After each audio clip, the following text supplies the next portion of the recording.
Miembros de la Corporación Municipal, señoras y señores, continuando con la programación fijada esta tarde, el Centro de Estudios Linarenses se reúne para presentar una nueva obra literaria.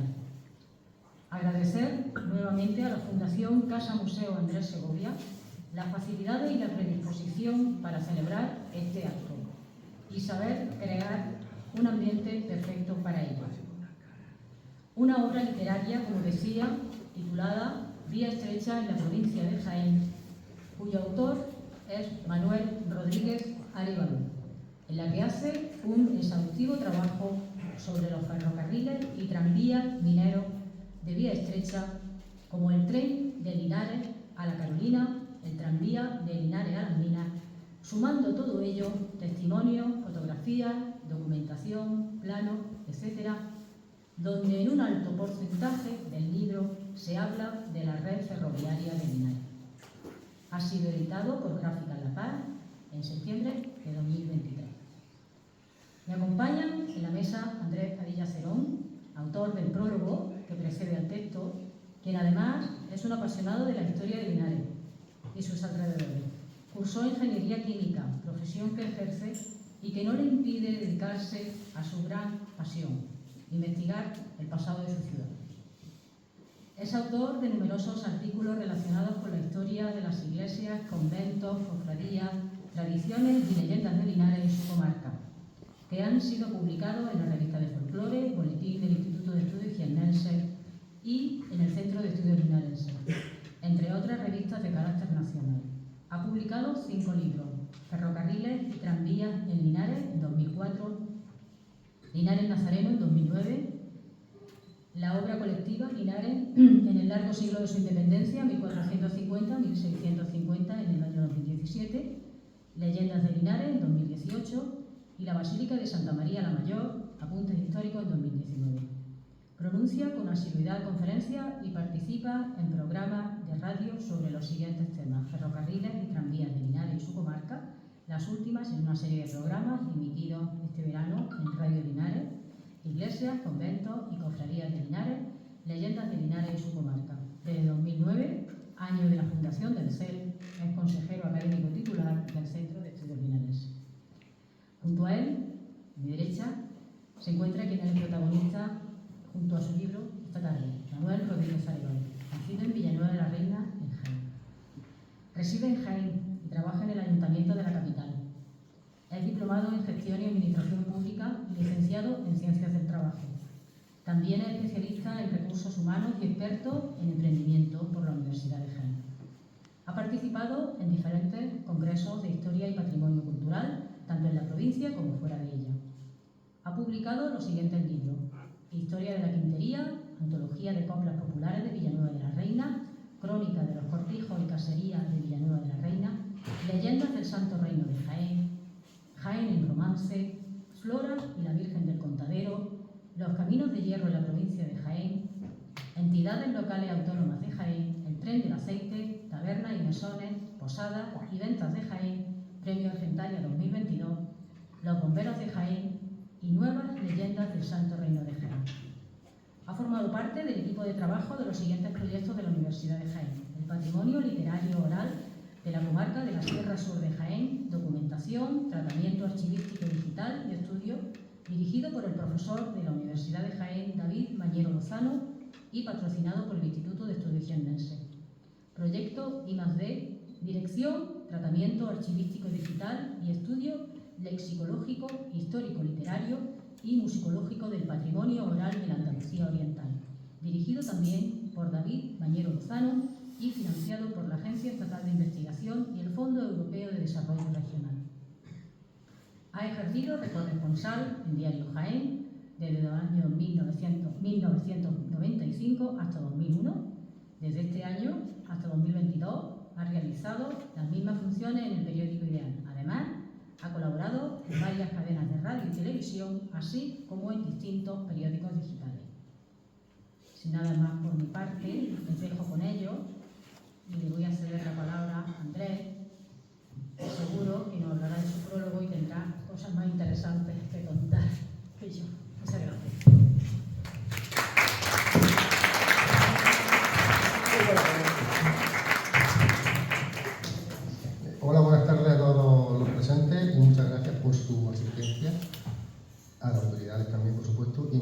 gracias a Rodrigo, que lo que ha dicho es muy interesante, porque la vida del amigo Manuel y algo de la mía, ¿no? Que no creo que sea tan interesante. Vamos a ver, yo en realidad a Manuel Rodríguez Arévalo lo conocía pues, a través de la red donde tuvimos contacto y tenemos aficiones, tenemos pasiones comunes como los ferrocarriles y también la leyenda. Entonces, bueno, pues fruto de esa relación que teníamos, me propuso prologar el libro y yo por supuesto que lo acepté encantado porque el tema de los ferrocarriles es algo que me apasiona. Entonces, el prólogo lo puse en plan pues, de vivencia, de lo primero que me acordé, lógicamente fueron de los tranvías, que casi todavía lo recuerdo en sueños. Cuando yo era chico, mi padre me montó con 3 anillos, luego también me hablaba del trenillo de la Carolina, también me hablaba de otros ferrocarriles, de los muchos ferrocarriles que ha tenido Linares. Y lo que yo me pregunto, porque yo creo que a todo el mundo le pasa, ¿qué es lo que tienen los ferrocarriles y los tranvías que tanto nos apasionan? Porque en general a la gente le gusta más, o digamos se aficiona más a los ferrocarriles, a los tranvías que al motor de explosión. Yo pienso que eso es porque los ferrocarriles, los tranvías, nos traen recuerdos de la niñez y los que ya tenemos una edad pues lo recordamos con mucho cariño en los tiempos en que Linares y la provincia de Jaén tenían más opulencia ferroviaria, que ahora.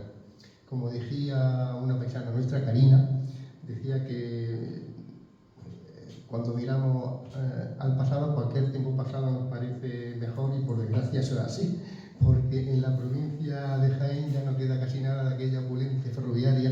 Me acuerdo una vez había un artículo en el diario El País que se llamaba Tierra sin tren, que decía que antes, a cualquier hora del día o de la noche, siempre había un tren que te llevaba a Linares Baeza y en consecuencia a la provincia de Jaén. O sea, uno podía estar en Bilbao o en Galicia, pero siempre sabía que en un intervalo de 1 hora o 2 horas siempre había un tren que te llevaba a Linares. Y eso era algo que, aunque tú estuvieras lejos de tu ciudad, de tu Linares o de tu provincia, era algo que te reconfortaba porque sabías que algo te unía, ¿no? Esos caminos de hierro, pero eso ya por desgracia no existe. Por eso es muy importante lo que el amigo Manuel nos cuenta y poner negro sobre blanco la historia de nuestro ferrocarril. Por eso, tras un primer libro, que eran Los caminos de hierro de la provincia de Jaén, y otro muy importante, que era El tren del aceite, que nunca lo tenía en cabeza cerrado, que no olvidamos que el tren del aceite nacía en Linares, era la línea Linares-Pontegenil, en la estación de Andaluces. Bueno, pues bien, ahora le toca el turno a la historia de los ferrocarriles de vía estrecha. Yo pienso que estos ferrocarriles no se les puede considerar como los hermanos menores de la vía ancha, puesto que han cubierto y han resuelto muchas necesidades. Por ejemplo, los tranvías, que eran de ancho métrico, de 1 metro de ancho, llevaban a los obreros a las minas, llevaban a los turistas a tomar la agua en el tranvía de Mura de Marmolejo y nos transportaban a otras estaciones más grandes. Había unos trenillos, unos ferrocarriles menores que nos llevaban a otras estaciones.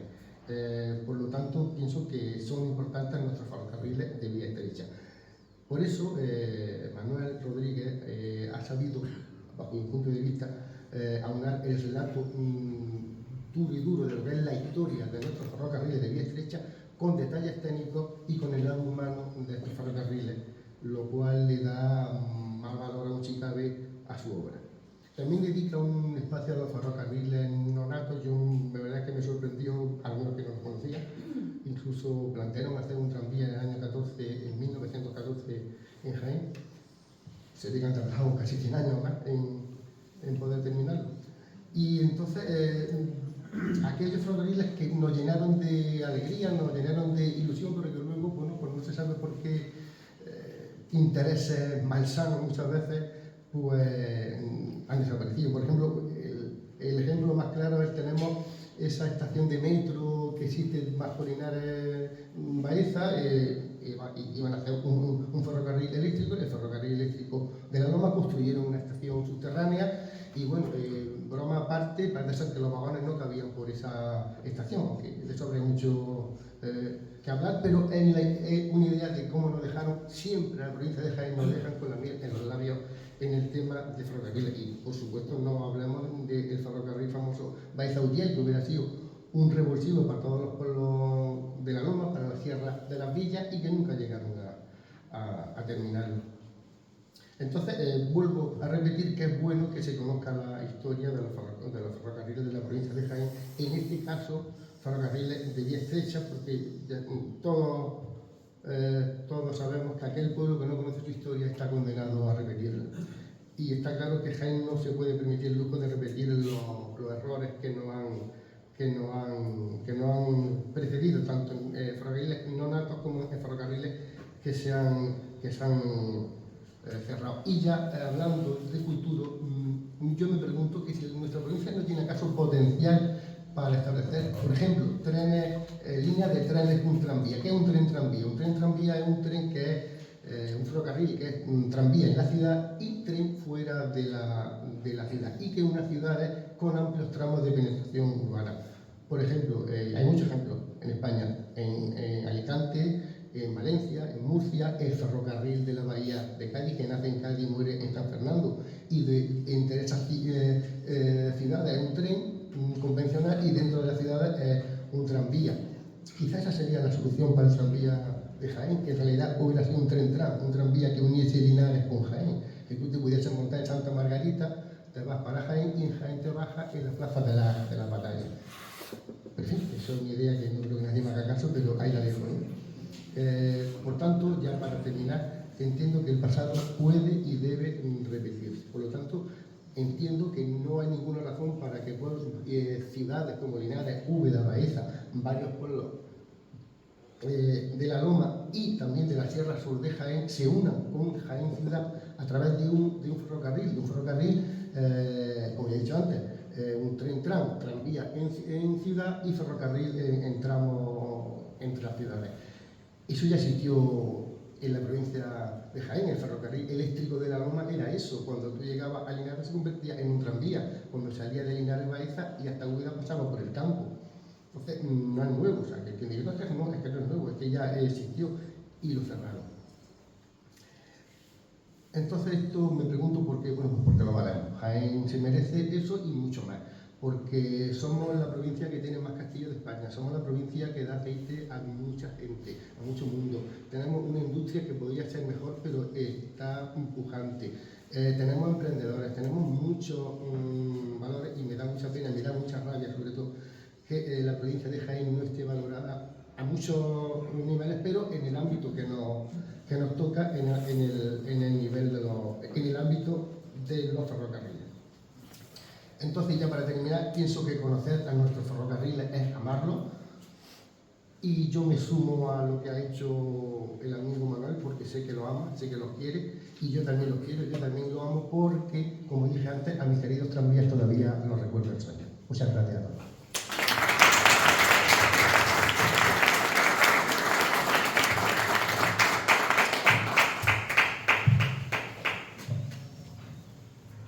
Bueno, muchísimas gracias. Me van a perdonar porque llevo un par de semanas que afortunadamente no paro de hacer presentaciones, entonces la garganta se resiente, pero vamos a aprovechar los medios técnicos para que se note un poco menos. En principio, es mi tercer libro que presento en Linares. Es el que más orgulloso estoy, no del libro, sino de la otra parte del libro, de todos ustedes. Yo ya me siento casi linarense, entre otras cosas. Yo he acudido en muchas ocasiones al archivo histórico de aquí, precisamente para investigar, y me han tratado bastante bien. Pero en la ocasión que estamos, yo creo que se ha superado. ¿Y quién se ha superado? Pues los organizadores del evento, el Centro de Estudios Linarenses, su presidenta y Andrés. La verdad que han hecho un magnífico trabajo. Pero no solamente ellos, sino la institución que ha cedido estas maravillosas instalaciones, que a lo cual también tengo que agradecer el hecho que hayan dispuesto de todo su espacio para el nacimiento de un nuevo hijo, como es este libro, el número 13. Ya soy familia numerosa, con tantos hijos. Siempre he escrito de la provincia, porque considero que nuestra provincia tiene un rico patrimonio histórico, artístico, cultural, natural y cualquier término que le podamos incluir. Y digo provincial. Lógicamente en Linares se vende solo, pero hay otros municipios que le cuesta más trabajo. Bueno, pues a mí me ha correspondido venir a este mundo para hablar de mi provincia, para defender mi provincia, de la que estoy totalmente enamorado. Le voy a advertir una cosa: en mis alocuciones no suelo estar más de 45 minutos, para que cuando venga la próxima vez vuelvan a acudir, porque si me tiro aquí 3 horas, dice, bueno, ya viene otra vez el tío del rollo este y nos va a tener aquí. No, 45 minutos, tiempo suficiente para que se queden con ganas de más, porque no hay que olvidar que todas mis publicaciones son autoedición, con una aportación de la Fundación Caja Rural, para que el precio sea menor.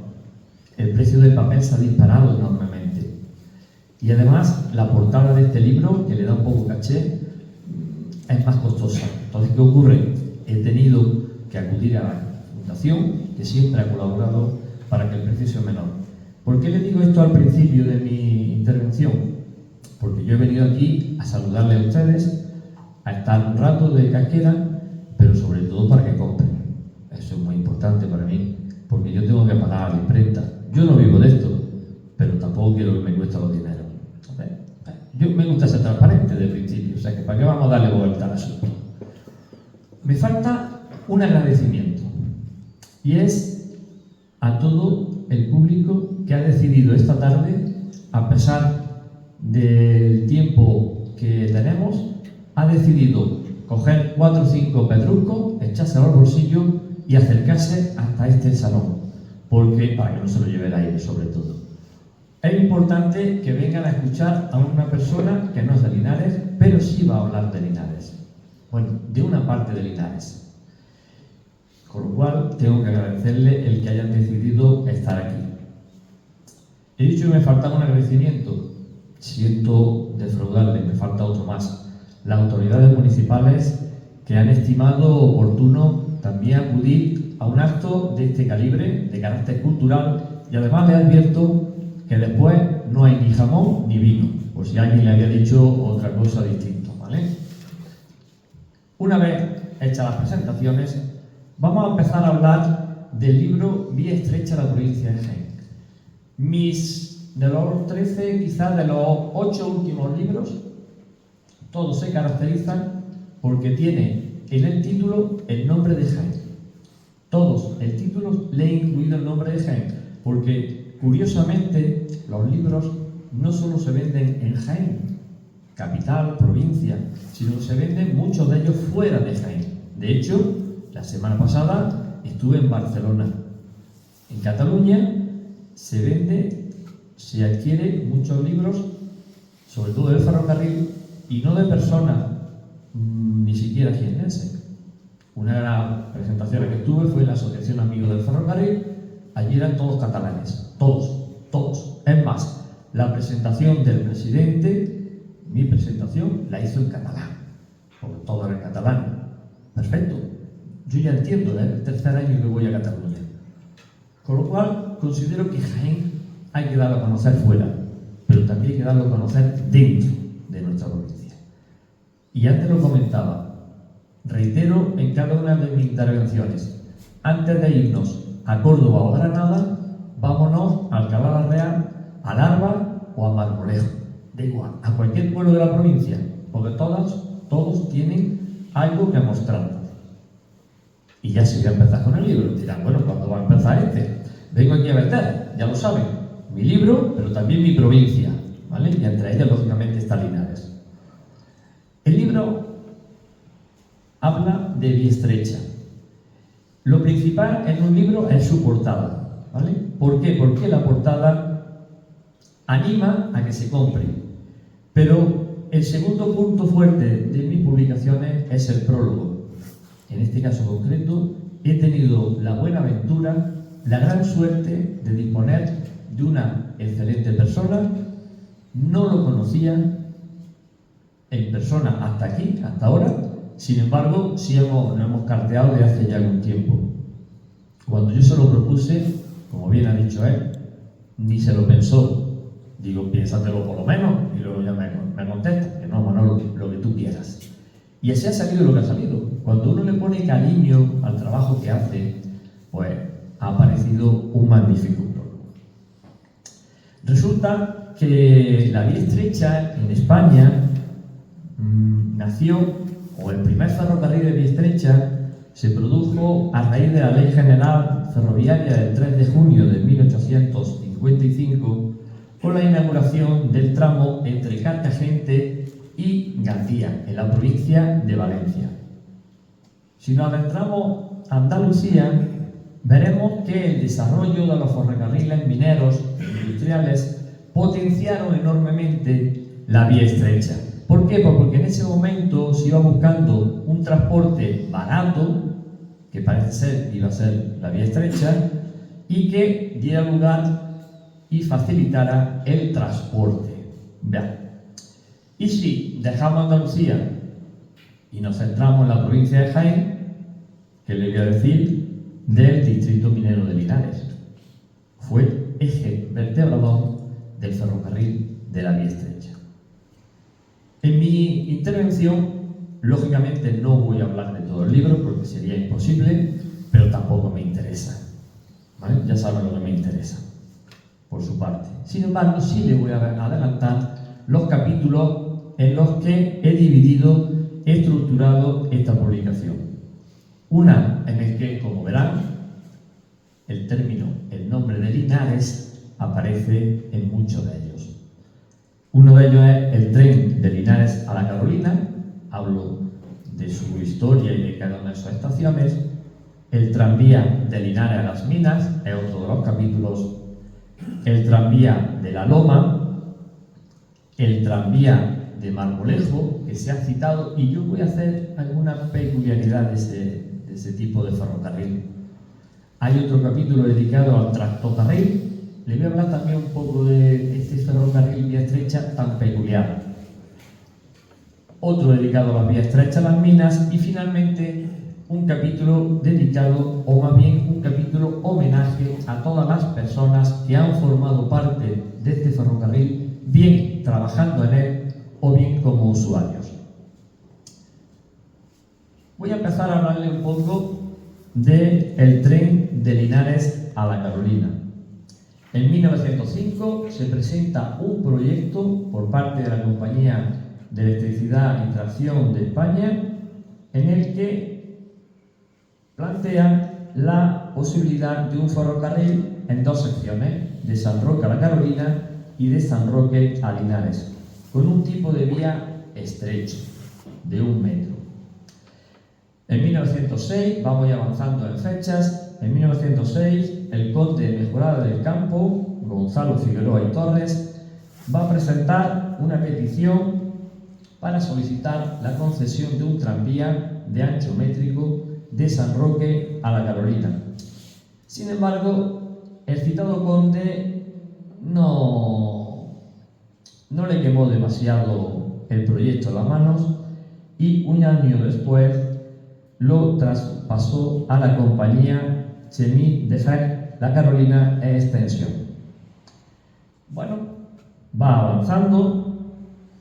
En 1927, o sea, desde 1908 que habíamos quedado hasta 1907, la circulación fue importante, pero en este año de 1907 se va a crear la compañía de ferrocarriles, la Carolina y Extensiones, y le van a transferir los derechos.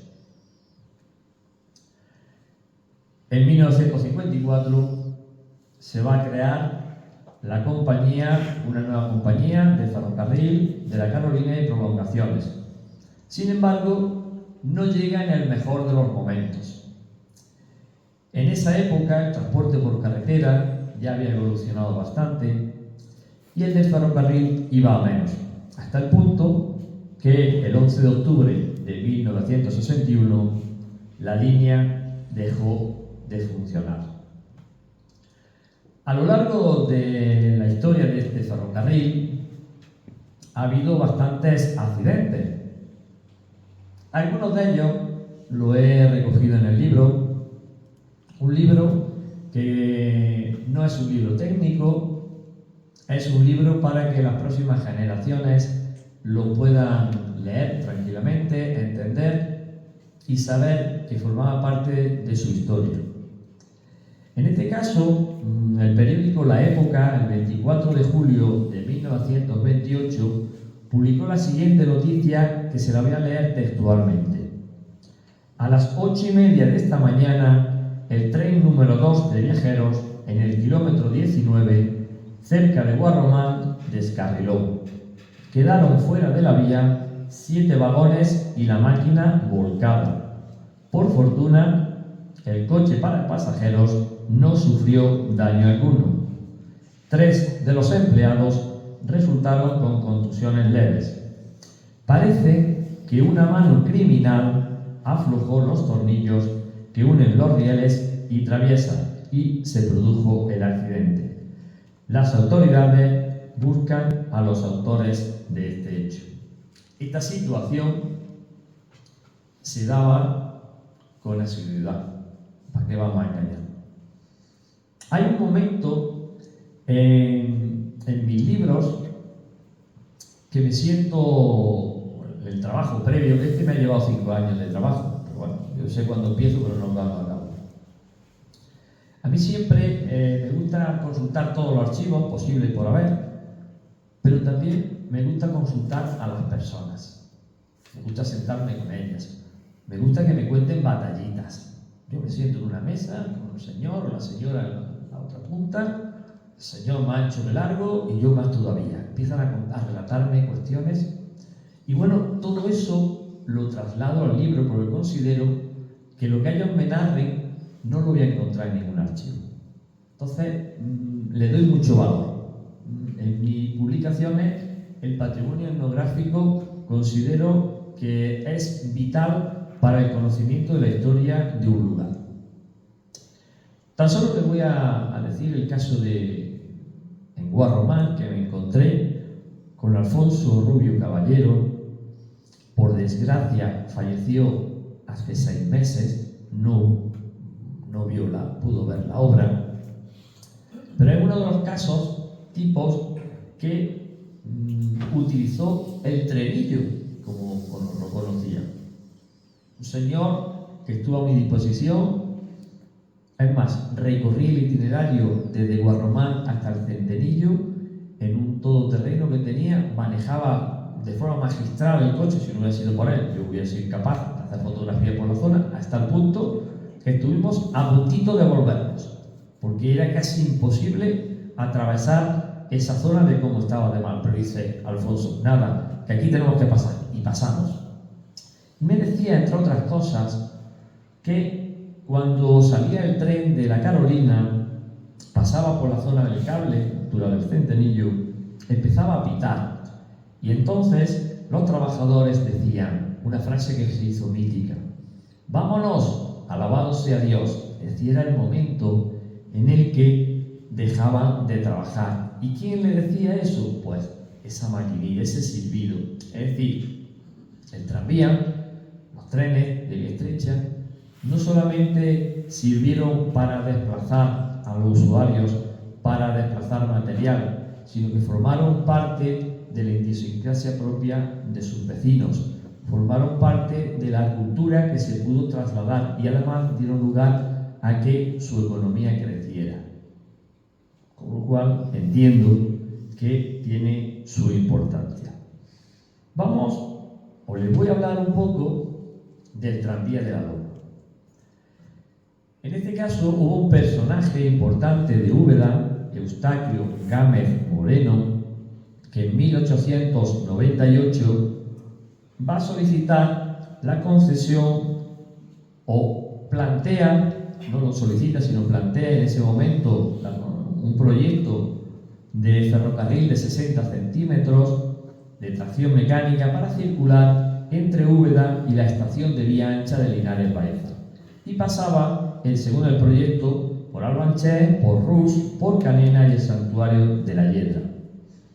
Bien, pues la Gaceta de Madrid, el 24 de mayo de 1901, va a publicar la subasta para la concesión de este tranvía, que al final se la va a adjudicar el señor Eustaquio. ¿Qué ocurre? Pues que sí, que Eustaquio tiene muy buena voluntad, pero poco conocimiento de lo que tenía entre manos. Se buscó a alguien que pudiera traspasar la línea y, curiosamente, había un personaje en Linares que había promovido el tranvía de Linares y que se hizo cargo. Fue Antonio Conejero Sánchez. Pues se va a oficializar este traspaso en 1905, concretamente en marzo. Sin embargo, Antonio Conejero tampoco le prestó mucha atención, ya tenía mucho lío aquí en Linares. Pocos meses después, en septiembre de 1905, va a traspasar la concesión a Tracción Eléctrica de la Loma, que fue la empresa que se constituyó en ese momento. Empieza a funcionar hasta 1936. En esa fecha se va a crear, concretamente el 21 de mayo, una empresa estatal, organismo público denominado Explotaciones Ferrocarriles por el Estado, que desde 2 años antes ya estaba interviniendo los tranvías de Linares. Se va a hacer cargo. ¿Qué ocurre cuando se hace cargo esta empresa? Pues que ya la situación no es muy buena y no va a ir lo mejor. Unos años después, concretamente el 23 de septiembre de 1965, esa línea será gestionada por Ferrocarriles de Vía Estrecha, FEVE, todavía existe,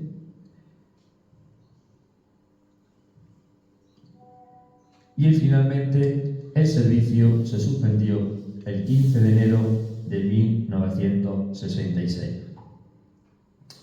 Hay muchas historias que recojo en el libro, que no están en los archivos, que existan en las memorias de todas esas personas que he entrevistado, y como me han caído bien, les voy a contar una de ellas, sin que sirva de precedente. Ocurrió en Ibros, estaban preparando la inauguración de uno de sus trazados, una parte del trazado. Uno de los trabajadores, llamado Alfonso, dice: yo voy a ver si me gano la confianza de las fuerzas vivas del pueblo. Se cruza con el sargento de la Guardia Civil y le dice: mire usted, tiene usted aquí el asiento número 1 del coche número 1 para el día de la inauguración. El sargento de la Guardia Civil, más contento con todas las cosas, más que si hubiera tocado la lotería primitiva, y se fue pues súper maravillado. Alfonso sigue por el pueblo y se cruza con el cura. Hombre, señor cura, padre, tome usted, que le tenía preparado el asiento número 1 del coche número 1 para el día de la inauguración. Hombre, hijo, muchísimas gracias, rezaré mucho por usted. Fenómeno. Faltaba una tercera fuerza viva, que era el alcalde. Cachí, decía Alfonso, ¿dónde está el alcalde que no lo encuentro? No se lo cruzó, y a la par de horas lo encuentro. Hombre, señor alcalde, que tengo el asiento número 1 del coche número 1 para la inauguración del tranvía. Ah, pues muchas gracias, Alfonso. Bueno, pues llega el día de la inauguración y se descubre el pastel. ¿Cómo piensan ustedes que se resolvió el tema?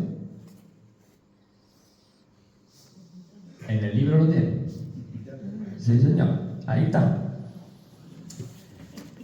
Historias como esa son muchas de las que recojo en la publicación, porque considero que tienen una capacidad para incorporarse a la memoria de las personas. No es lo mismo narrar una historia en el plan que yo lo he hecho, que es fácil de recordar, que si lo hubiéramos puesto en plan tecnócrata. En este capítulo también recojo algo muy importante, que es el parque móvil y un recorrido por sus estaciones. Lo más complicado ha sido las fotografías. Muy complicado obtener fotografías antiguas. Aquí en Linares tienen ustedes un personaje que ha colaborado enormemente conmigo, que es una excelente persona y que está muy relacionado con este mundo, es Bernabé Gómez, que ha puesto todo lo que tenía a mi disposición. Y tiene muchísimo, muchísimo. Han sido muchas las reuniones. Bueno, pues muchas de las fotografías han sido gracias a su aportación.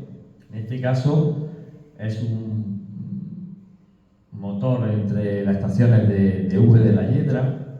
En esta ocasión la foto es de Jaén Empalme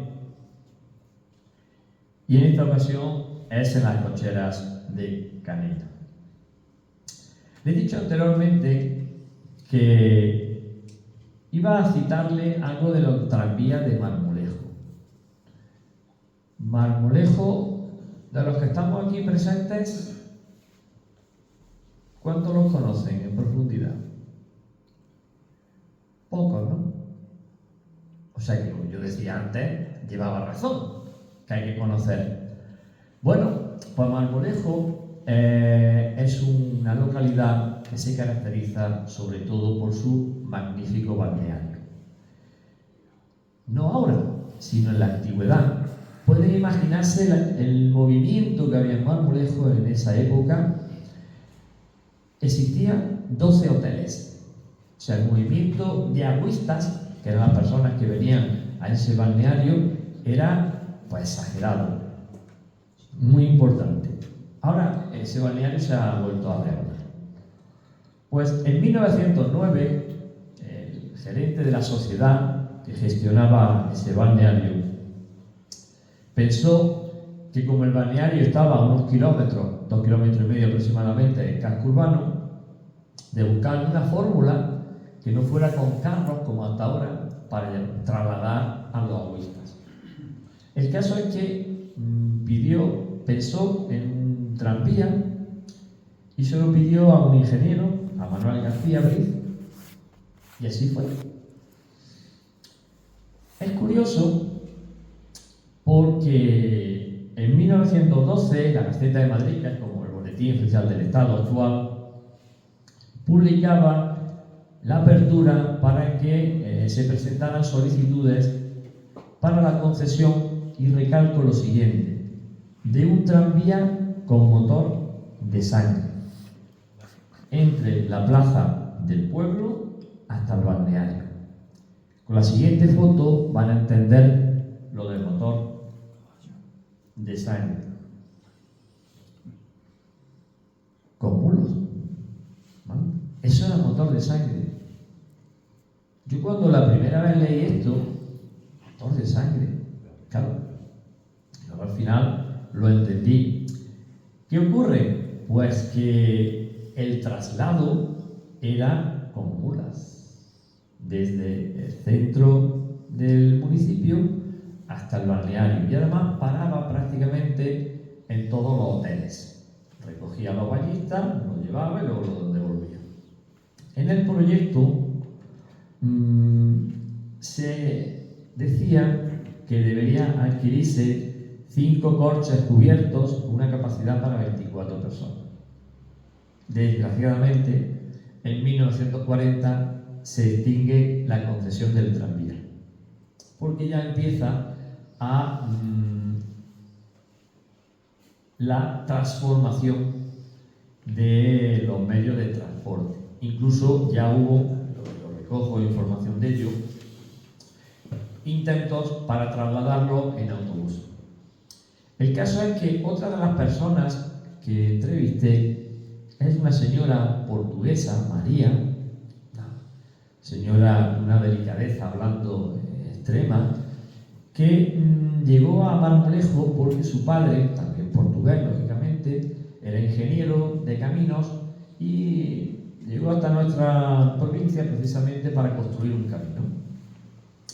Le gustó aquella zona y se hicieron una casa. Coincide que esa casa estaba justo al lado de un pequeño cercado donde estaban los mulos. ¿Por qué? Porque desde el balneario hasta la ciudad, hasta Marmolejo, estaba en cuesta arriba. Entonces llegaba un momento que las pobres mulas pues no daban más de sí. Entonces hubo que buscar un lugar intermedio donde intercambiaban las mulas. Bueno, pues María recordaba de niña esos intercambios, esos comentarios que había. Y bueno, pues he incorporado información al respecto de lo que me ha dicho esta señora. Otro de los capítulos que recojo en el libro es sobre el tractocarril. Bueno, no he conseguido fotografía actual de este tipo de ferrocarril. El que ven es una publicación en el ABC en Melilla, porque el tractocarril nació como uso militar. Sin embargo, el 9 de agosto de 1922 se constituyó la Sociedad Anónima Tractocarril, con un capital de 2,5 millones de pesetas. Había un socio muy importante en esa sociedad, ni más ni menos que el rey Alfonso XIII. Sus asesores le dijeron que era un negocio seguro.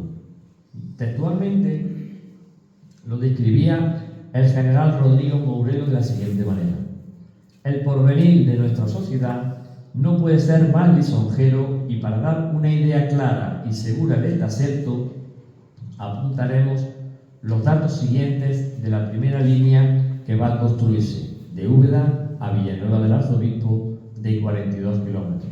Luego se quedó de Úbeda a Villacarrillo. El tractocarril funcionó Úbeda, Torre Perojil, Villacarrillo. Resulta que, como uno de los socios más importantes era el rey Alfonso XIII, en el archivo del Palacio Real pues mucha información. Entonces, alguno de los archivos que he consultado, ese es. Y hay datos interesantes. Yo le voy a trasladar uno de ellos.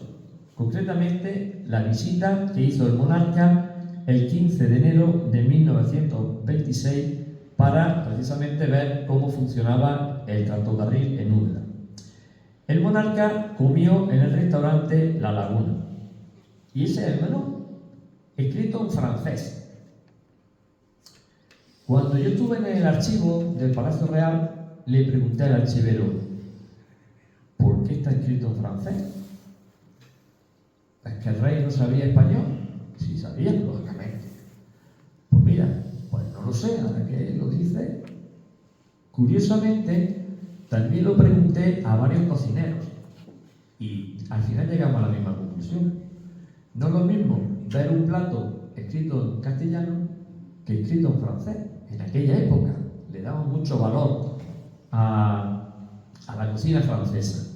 Bueno, pues ese es el menú, que entre otras cosas comió huevos cocidos con queso parmesano, costillas de ternera con patatas, paté de liebre trufada, corazones de achicoria rizada y macedonia de frutas. Por desgracia, el tractocarril no duró ni un año, de 1926 a 1927. En la publicación también recojo otro capítulo dedicado a la vía estrecha de las minas y a los proyectos no ejecutados. Y aquí le voy a contar una curiosidad. Cuando La imprenta me facilitó el libro ya maquetado, yo lo repaso y veo que hay un espacio en blanco dentro de este capítulo, proyectos no ejecutados. No me gusta que haya páginas demasiado en blanco. Entonces empecé a pensar, y a ver qué incluyo. Ya tenía todos los proyectos no ejecutados, ya tenía todas las fotos, no había ninguna que me interesara, y se me encendió, me vino una idea. Digo, bueno, actualmente en la provincia creo que tenemos un proyecto no ejecutado, que es el tranvía de Jaén, ¿no? Podría ser. Caso que me aventuré y puse una fotografía del tranvía de Jaén. Y ahí queda. ¿Habré acertado? Pues no lo sé. El tiempo lo dirá. Lo último que he leído en prensa es que iba por el 2025, así la puesta, no sé si será. No sé si habré acertado o no. El caso que ahí está.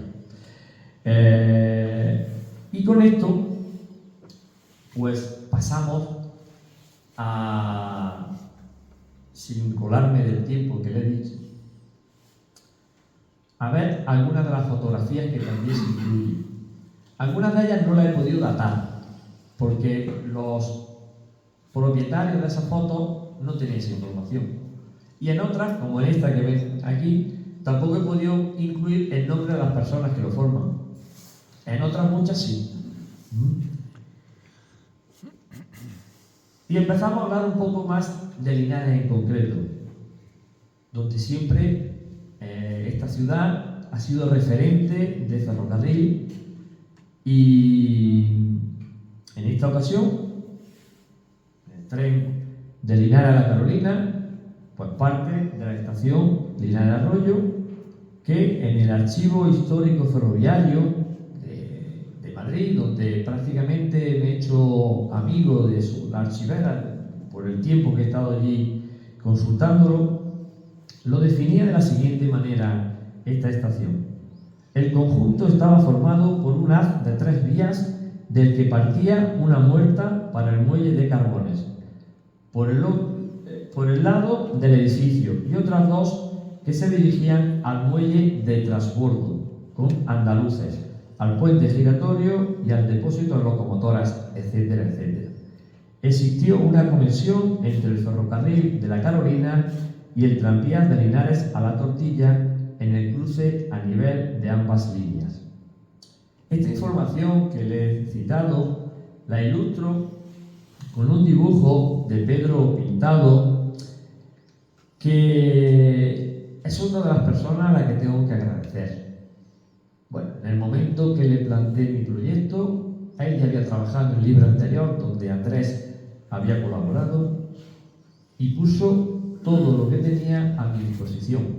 Entonces ahí, pues, no sé cuántas ilustraciones, por lo menos 60 o 70 ilustraciones habrá de Pedro Pintado, con lo cual he de agradecerle enormemente su colaboración. Luego tenemos otros capítulos, Linares a Baeza Empalme, o también llamada Arquillo, finalmente llamada Linares Baeza, en el que en este proyecto he recogido una introducción histórica que nació como vía ancha, que no cuajó en 1868. De hecho, la Gaceta de Madrid, de 1907, publicaba una solicitud de concesión de tranvía eléctrico de la estación de Baeza al ferrocarril Madrid, Zaragoza y Alicante. La línea de Linares a la estación de Baeza fue concedida en 1913, concretamente el 18 de agosto, y la inauguración tuvo lugar el 15 de marzo de 1914. En este capítulo incluyo algunas curiosidades aportadas por Bernabé Gómez, que antes se lo he citado, como el devenir de la línea por las distintas empresas, incluida Tranvía de Linares, hasta su posible desaparición. Precisamente Bernabé, que aparece en la fotografía junto a su padre, que estuvo en las cocheras, era el vigilante de las cocheras y recogió muchísima información que quizás se hubiera perdido. Decía Bernabé, en una de sus aportaciones, que el último motorista o conductor del tranvía de Linares a Baeza fue Manuel Juárez Berúa. Este tranvía llegó sin viajeros a las 0 horas y 15 minutos del día 15 de enero de 1966. El cobrador era Antonio Barea Úbeda. En el archivo histórico ferroviario aparece el primer antecedente documental referido a la construcción del ferrocarril desde la estación de Linares a Las Minas, en 1869, con una petición de la compañía de Madrid, MZA, Madrid-Zaragoza-Alicante. A lo largo de este capítulo recojo todos los movimientos hasta llegar a la orden de 1902, por lo que se adjudica la concesión del tranvía de Linares a Las Minas al citado anteriormente Antonio Conejero. Comienzan los trabajos de construcción y Antonio Conejero recibe la autorización en 1904 para la explotación provisional de Linares, tranvía de Linares a San Roque. En 1904, 29 de octubre, entra en funcionamiento la sección de Linares a La Tortilla e igualmente incluyo algunas curiosidades de esta línea, como la llegada del tranvía de la Nómina o el servicio especial de Viernes Santo, entre otras. En definitiva, creo que he quedado en mis 45 minutos, he cumplido. Con esta publicación, con esta obra, lo que pretendo es acercarle a todos los aficionados al ferrocarril y a los que no lo son, a los que ni siquiera conocen de su existencia, que nuestra provincia ha tenido un rico patrimonio ferroviario, que lo he demostrado en los 2 libros anteriores del ferrocarril y que con este tercero, con la vía estrecha, pues creo, y digo creo porque no sé si será así, que me retiro del ferrocarril, de escribir del ferrocarril. Pero eso fue lo que dije también cuando escribí el primero. Andrés citaba en su intervención que qué tendrá esto del ferrocarril que tanto atrae. Yo no sé lo que tendrá, pero lo que empezó siendo un único libro de ferrocarril ya llevo 3. Es decir, algo tendrá cuando así lo es. Digo que quiero abandonar un poco el tema del ferrocarril. Ya de hecho estoy trabajando en otros 2 proyectos, pero casi el ferrocarril no me deja, porque es que se han puesto en contacto conmigo la Asociación Amigos del Ferrocarril de Córdoba, que también quiere que le escriba sobre su historia. Pero es que cuando he estado en Barcelona, en la Casa de Granada en Barcelona, presentando el libro, dice su presidente: oye Manolo, que yo también quiero que haga un libro del tranvía Sierra Nevada, que le ponían el ejemplo. Dice, además, te lo vamos a pagar. Uy, esto cuando te lo dicen de un cielo abierto, porque que te digan que te van a pagar un libro.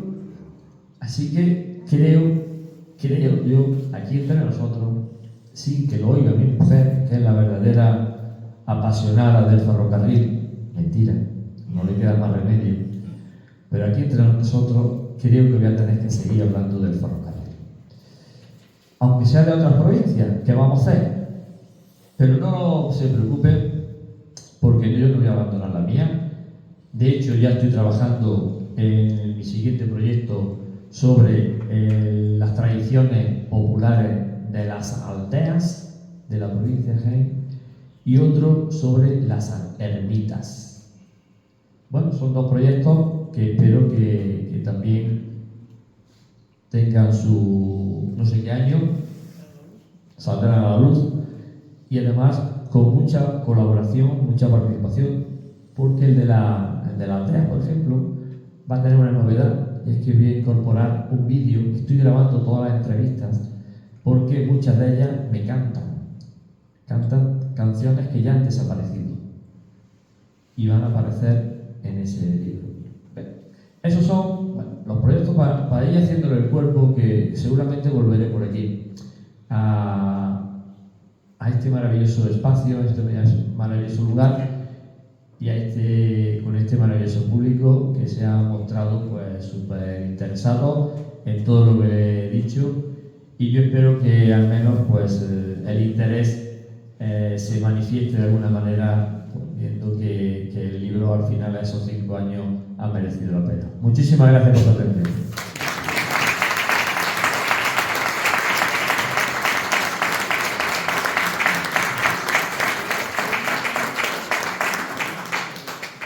Si tienen alguna pregunta o alguna duda.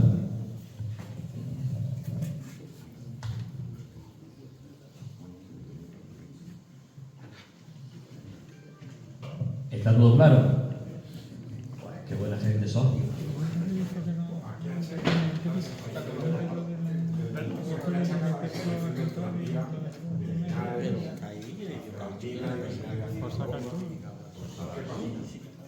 Está claro que en su momento hizo un buen trabajo el tranvía porque no había otra cosa. En el momento que la carretera se hizo dueña, que los vehículos, el transporte por carretera se hizo importante, la circulación fue importante, entonces utilizaron más ese medio de transporte que los tranvías, porque había una curiosidad que me narraba uno de los entrevistados, y es que en algunos de los itinerarios dice, fíjate si era lento el tranvía por uno de ellos, da igual, todo es lo mismo, que nos bajábamos en un momento, en una cuesta, nos bajábamos, cogíamos algún producto de vuelta, nos daba tiempo a subirnos y apenas se notaba. Es más, incluso estos transportes también se utilizaban para el traslado de las cartas, el correo.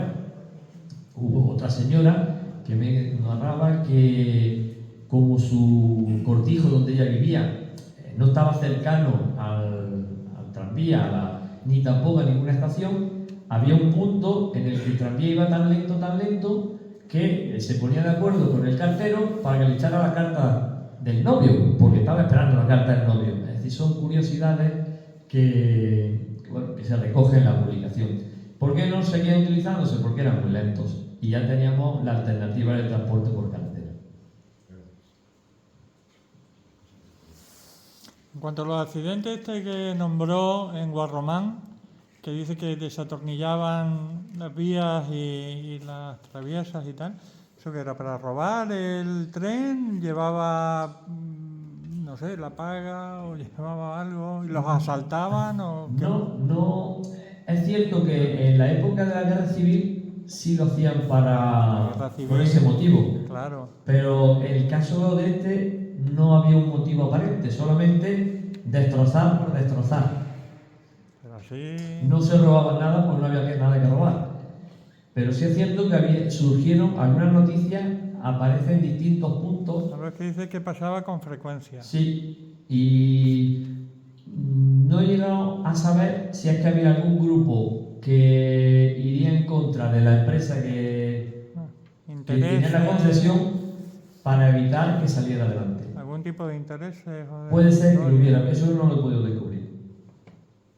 Pero sí era curioso que hubiera varias noticias de ese estilo. Curioso, ¿no? Y yo me hice la misma pregunta. Pues si no era para robar ni para nada. No se podía robar. No tendría que ser entonces una cosa de competencia entre compañías o algo así. Sabotaje, vamos a hacer sabotaje. Podría ser que fuera sabotaje, pero no está demostrado en documentos, no hay nada de eso.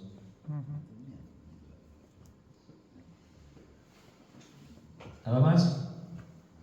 Bueno, creo que le corresponde a ella cerrar el acto.